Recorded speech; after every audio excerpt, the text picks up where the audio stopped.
អូនខ្លាំងពេកតែចុចទូរស័ព្ទលើតែគេប្រាប់ថាក្រៅសេវា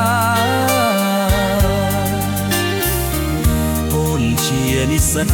កម្រិតបរិញ្ញាបងនៅទីស្មានថា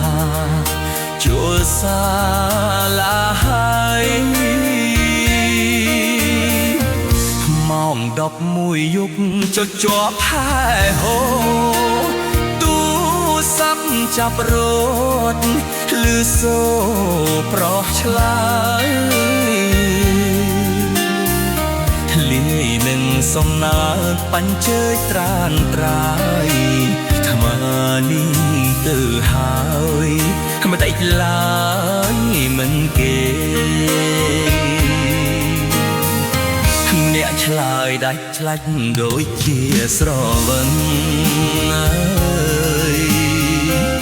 លឺមាត់ប្រលឹងប្រឹងច្រៀងតាមភ្លេងខារ៉ាអូខេបំពេប្រក្មេងឲ្យហូបវងវែងនឹងលបែងស្នេហ៍ស្និទ្ធទូសោកបងសោះអូនឲ្យប្រឆ្លើយឬអូនភ្លេចខាយខ្លួនជានិស្សិតបងមិនស្ដាយទេបើអូនប្រែចិត្តស្ដាយឈ្មោះនិស្សិតចរិតដោយឡង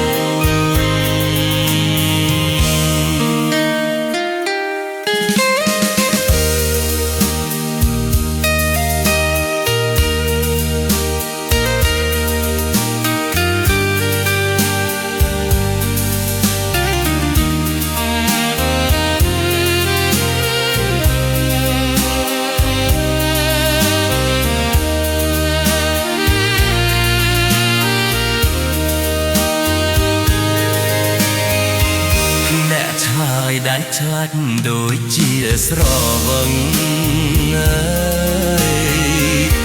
លឺមាត់ប្រលឹងប្រឹងច្រៀងតាមភ្លេងខារ៉ាអូខេបំពេប្រក្មេងឲ្យវុកវងបេងញ៉ាំលបែងស្នេហ៍ស្និទ្ធសັບបងសោះអូនឲ្យប្រ